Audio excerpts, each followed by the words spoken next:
recording. Let me get up onto this mic. Are the dice up here? Yeah, they are. I got my chunky gold ones. You got your chunky gold dice. Awesome. Alright, let me know when you're ready to go. I'm ready. Cool. Hey Reilly, are you ready to build a character with me? I am Jake. Awesome. So we're looking at a book called The Complete Book of Dwarfs, and I'm going to get you to roll on the dwarf name generator table. First off, would you like to roll a male or female character? I'll do a female character. Cool. I'm going to get you to roll 1d20. Okay. That's this one, right? Yes. All right. 14. 14. The first half of your character's name is Moore. Whoa. Could you roll me a d10? Oh my goodness. Let's see, where's my D10? These are such beautiful dice. Right? That's a d8. This is the D10. Yeah. Alright. Got a 2. Cool. So your character's name is Morala? Morala. And given that we're building a dwarf, would you consider playing a deep dwarf, Duergar, gully dwarf, hill dwarf, mountain dwarf, or sundered dwarf? Goodness. I'm gonna do a mountain dwarf. Mountain dwarf, I love this. Okay, can you roll me 1d10? 1d10. Yes. Okay, that is this one. 8. Cool. Your character is 55 inches tall. Okay. So that's 4'7". Yes. That seems pretty tall. Let's find Tall out their dwarf. weight. Can you roll me 5 d10s? 5 d10s. Roll me All right. 5 d10s real quick. 1. 8. 9. 9 was that 27 in total. That's 4 rolls. So Okay. give me one more. 3. 30. Okay. So your character weighs 145 pounds. Okay. Are you keeping this in your head? Airtight. It's really important that we keep these details. Yes. Okay, good. Finally, could you really quickly roll? Can you roll me 6d6? 66. Okay.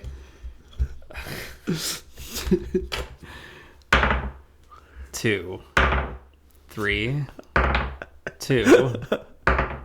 1. 4. 2. Cool. Your character is 66 years old. Whoa! Hello. What's that name? Morana. Morana. Morana the mountain dwarf, who's the size of a smallish person. Yeah. Person, yeah. 4'7". 4'7"? Yeah. Yeah. That's like on the short side. I'd say it's on the short side. Yeah. Tall side. Yeah. This is advanced D&D. We're gonna be rolling on a lot of tables this week. All right, let's get it. Let's get into it. Hey there, sanctified prophets. Welcome to another Flashlight, where we take a deep dive into a different tabletop game system. I'm Production Master Reilly. And I'm Dungeon Inspector Jake. This week, we're learning about advanced Dungeons and Dragons. Let's roll initiative.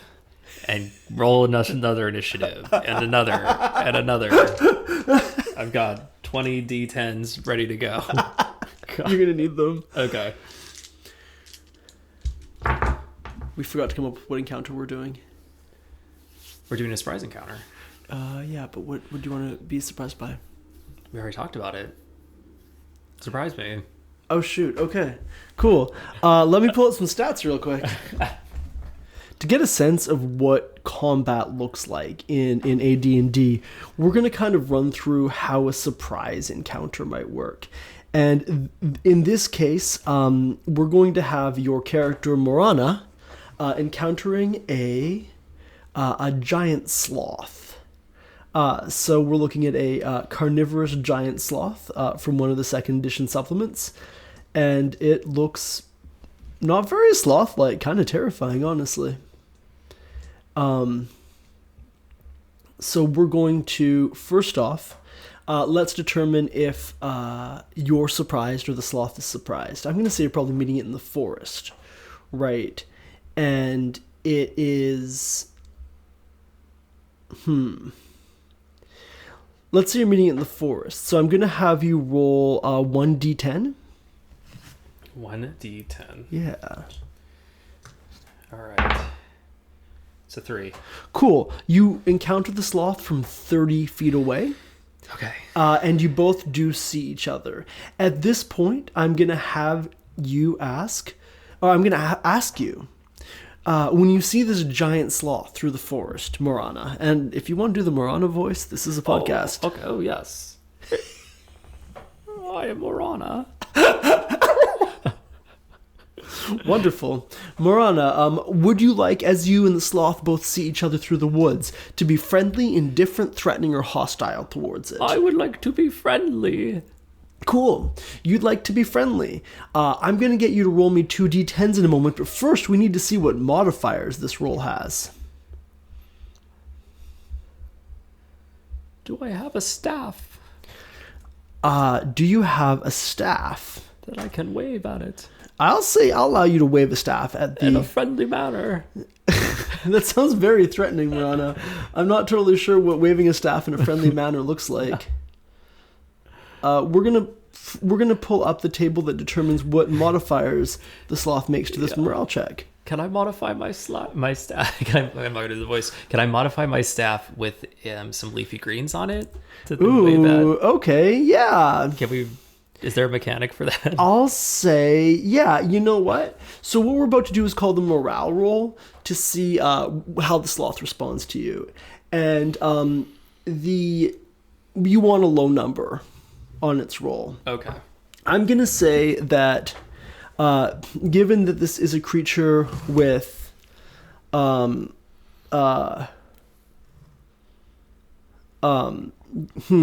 one of these conditions applies? I would say that this creature is lawful, so it takes a +1. Okay. Sloths seem pretty lawful. Would you say the sloth has been abandoned by its friends? Oh no! Okay, we won't say that. Would you say that it's defending its home? Could be. Cool. We're in the forest, right? Yeah, so it's right. taking +1 for being lawful, is it +3 hanging- for defending its home. Is it hanging from a tree? I'll say it is, so it also has defensive terrain advantage. It's Okay. another +1. So it's got +5 to this roll so far. Okay. But I'm going to say that because you attach some branches to your staff, we can bump that back down to a +4. Okay. Cool. I'm going to get you to roll me 2d10. This is a morale check All to right. see how the sloth reacts to you waving a staff covered in leaves at it in a friendly manner. Hello there. I have a 9. Uh-oh. Oh, and a 1. Okay, so your total roll, you had a +4, so that's going to be a 14, or the sloth had a +4? So it's going to be a 14 to its morale check. So we need to check the morale table, or the encounter reaction table, rather. On a 14, when you are friendly towards it, it responds by being cautious towards you. If you roll the lower number, it could be friendly or indifferent. If you roll the higher one, it could be threatening or hostile. And, with just 10 minutes of talking this through, you can easily figure out how any round of combat is going to go in terms of its overall vibe. So that's, a core mechanic of the game is rolling on a lot of tables. This is second edition advanced D&D. This is kind of one of the old school D&D systems that people think about as what the current system evolved from. I just want to say thank you so much to Tully for letting us borrow guidebooks for these for these old systems. Tully will almost definitely be a guest on a future episode. Ooh, exciting. Yeah. This is from the late 80s, and the Dungeon Master's Guide has a lot of recognizable concepts, but a very different vibe, right? So the Deck of Many Things is in there, and it actually looks almost identical to the Deck of Many Things that we would have now. But the Deck of Many Things has a balance card that shifts you. If you're good and you draw the balance card, you turn evil and so on. And that's still in there. But in this old book, they suggest that the DM make it harder for your PC to level up if they're not role-playing that evilness well enough. And so you have to please your DM, or you can lose levels relative to your party. And they also love making you roll on these tables. We looked a little bit at this encounter table. Another one that I love is if you are buying a horse, You first assess the horse's quality and then any traits the horse might have. There's like a horse quirk table. Would you like to roll on the horse quirk table, actually? Now that I say this out loud, I'm like, why are we not doing that? Horse traits. Cool. I'm going to have... So would you say that your horse... First off, let's decide whether your horse is a nag, broken down, average, high-spirited, or a charger. What's a nag? A really lousy horse, apparently. It has low carrying capacity and low movement rate. Sounds good. Okay, you're getting a nag. Can you roll me 1d10 to see what trait it has? 4. It won't gallop. Your horse just will not gallop. Okay.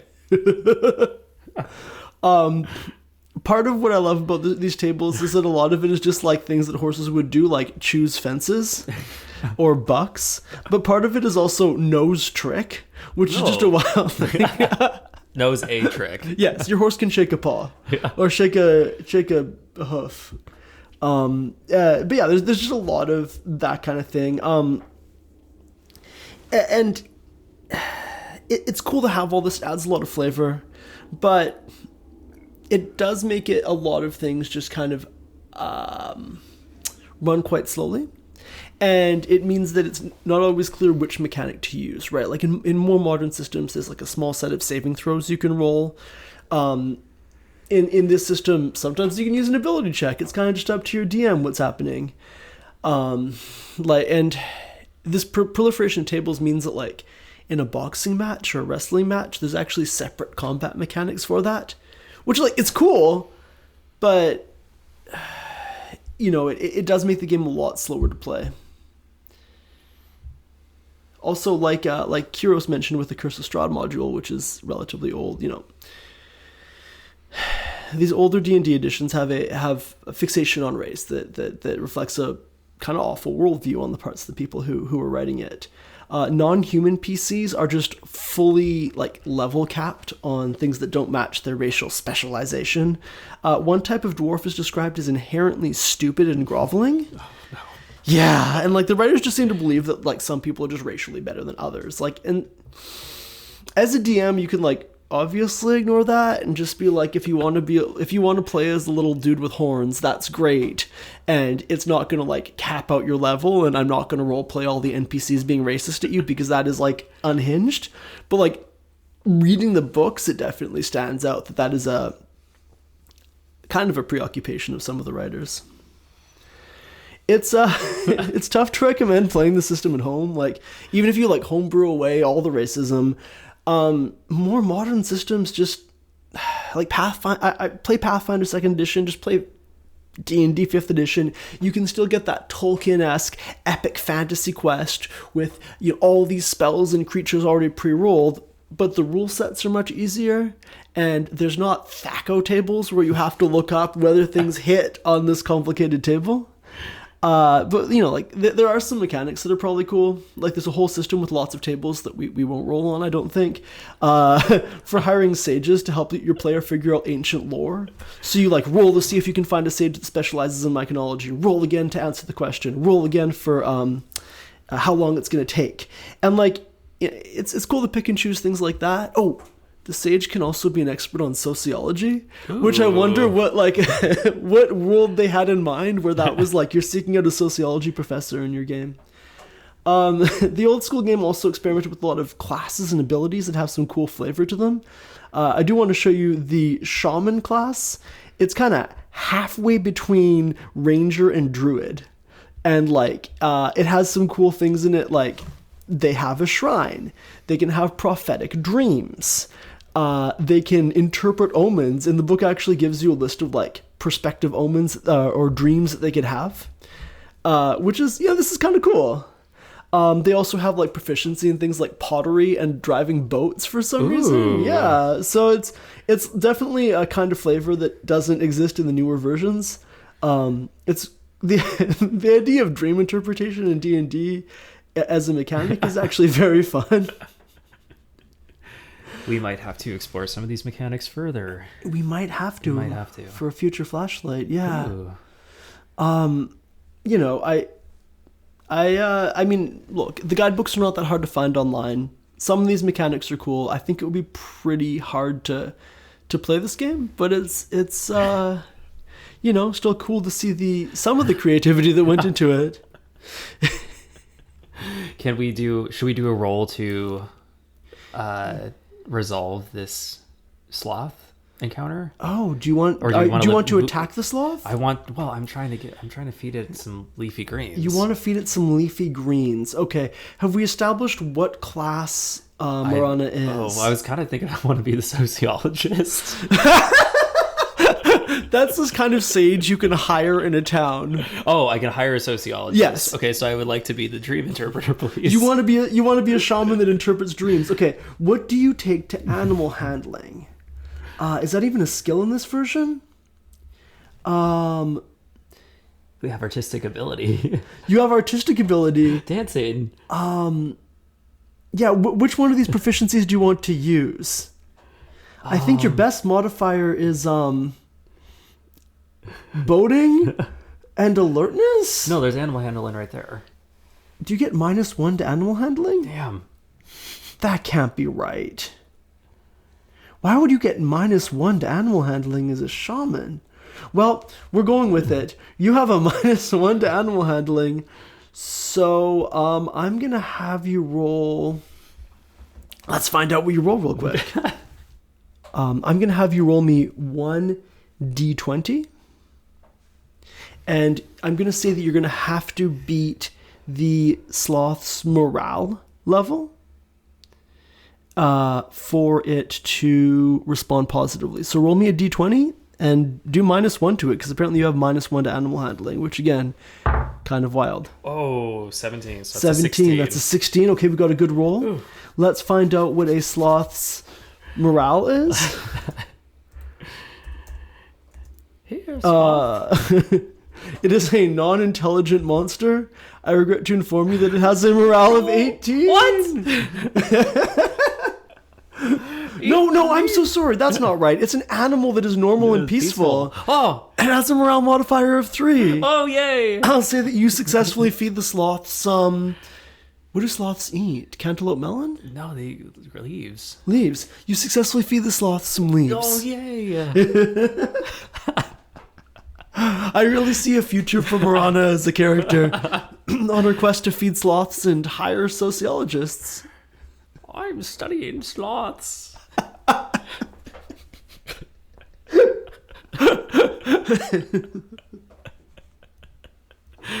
I would very much like to play Marana. We will maybe work her into a game with a different system than this one. I kind of like the system. Okay. I like having you tell me to roll, and then that makes up everything. That kind of is how this works. Okay. Yeah. Okay. Hooray. Hooray. Why am I Marana now? All right, do you want to wrap it up? Let's wrap it up. Yeah, that's all for this week. I've been Jake behind the mic. I'm Production Master Reilly. And it's okay to make every single noble and royal in your campaign a villain. Do you run your own game? Yeah. Do you run your own game? Tell us more about a cool homebrew item, and we might feature it in an upcoming episode. Give us a call and tell us about it at 724-320-2020. Join us next week when we chat with Jesse about an intense multi-party campaign and a very different system. For more on the show, including links to all our social media, visit foldedfrequencies.com/campaign spotlight.